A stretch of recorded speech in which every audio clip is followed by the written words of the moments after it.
शेर में लॉयन और माउस की स्टोरी सुनाती हूँ, है ना बेटा। देखो लॉयन, एक जंगल में एक लॉयन रहता था और एक कहाँ रहता था, है ना बेटा, शेर और चूहे की, और चूहे की कहानी सुनाती हूँ। देखो जंगल में एक शेर रहता था।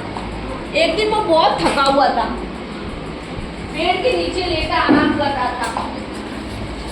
तभी खेलते खेलते वहां पे क्या आया, चूहा आया। चूहा आया तो पूरा शेर के ऊपर जाके बैठ गया। फिर क्या हुआ, शेर को बहुत गुस्सा आया। चूहा बैठेगा तो शेर को तो गुस्सा आएगा, तो शेर तो जंगल का राजा होता है और चूहा छोटा सा बच्चा होता है। चूहा क्या होता है, शेर के सामने कुछ भी नहीं होता है ना। बहुत सारे चूहे, हाँ बच्चा होते हैं, सबके घर होते हैं। शेर को बहुत गुस्सा आया, उसने है ना चूहे को पकड़ लिया। फिर चूहे ने शेर से माफी मांगी, कहा कि शायद वो किसी दिन शेर के काम आ जाए। चूहे ने शेर को क्या कहा कि है ना मुझे छोड़ दो, मैं माफी मांगता हूँ। शेर के ऊपर बैठ गया तो शेर को गुस्सा आया। चूहा शेर पे बैठेगा तो शेर को तो गुस्सा आएगा, तो उसने बोला कि है ना मुझे छोड़ दो। शेर ने क्या किया, चूहे को पकड़ लिया। तो चूहे ने माफी मांगी और बोला कि मुझे छोड़ दो, क्या पता मैं किसी दिन तुम्हारे काम आ जाऊं।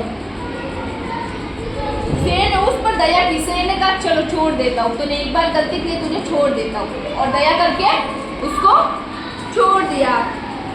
उसने चूहे को छोड़ दिया। कुछ दिनों बाद शेर एक शिकार के जाल में फंस गया। कुछ शिकार करने आते हैं ना बेटे, जंगलों में शिकारी आते हैं ना, जानवरों को पकड़ के लेके जाते हैं, है ना। वैसे शिकारी आया और उसने क्या किया, शेर को जंगल में जाल में पकड़ लिया और वो जाल में फंस गया। जाल होता है ना, जाली वाला जाल नहीं होता है, उस किसी भी के ऊपर डालते हैं तो फंस जाता है, तो उसको पकड़ लिया। और चूहा शेर ना दौड़ने की कोशिश करने लगा, बहुत दौड़ने की कोशिश करने लगा, पर वो नहीं दौड़ पाया, नहीं दौड़ पाया। चूहे ने उसकी धाड़ सुनी, किसका है, किसका? चूहे ने उसको है ना धाड़ते हुए देखा, वो चिल्लाने लगा, तो उसे धाड़ते हुए सुनी आवाज, वो दौड़ के शेर के पास आया। चूहा कौन, जिसको वो बैठा था ना, जिस पर दया करने शिकारी शेर ने उसे छोड़ दिया था, वो आया। शेर को धाड़ते हुए देखा तो वो आया, शेर के पास आया। उसने बोला कि क्या करूं, तो उसने शेर ने कहा कि मुझे इस जाल से निकाल दो बाहर। तो पता है चूहे के पास बहुत तरकीब होती है, जाल को काटने की तरकीब होती है ना। चूहे काटते हैं ना, आपके घर पे कपड़े काटने आता है ना चूहा।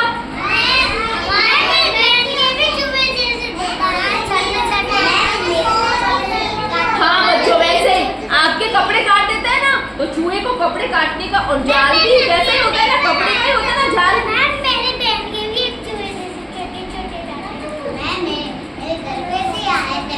हाँ बेटा आते हैं, सबके घर पे चूहे आते हैं, मेरे घर पे भी आते हैं, तो है ना। चूहे ने क्या किया, शेर ने चूहे को बोला कि मुझे इस जाल से काट के मुझे आजाद करना पड़ेगा। तो चूहे ने अपने दांतों का इस्तेमाल किया और जाल को काट के उसे जब शेर को है ना आजाद कर दिया। फिर दोनों अच्छे दोस्त बन गए, और फिर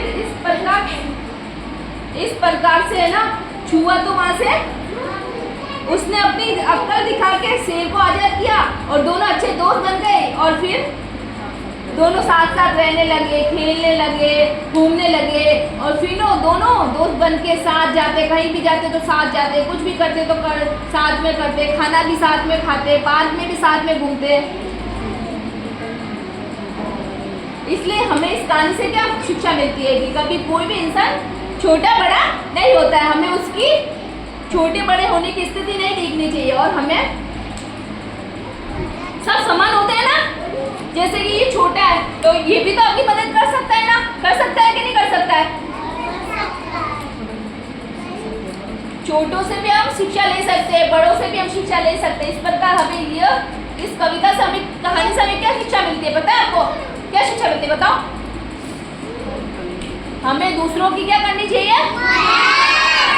ये क्या है, गुड हैबिट है ना, मैम ने सिखाया था ना कि हमें दूसरों की मदद करनी चाहिए। मदद करने से कभी हमें जरूरत होती है तो वो भी हमारी मदद करता है ना फिर, इसलिए हमें सबकी मदद करनी चाहिए। ये हो गई कहानी समाप्त। और आपको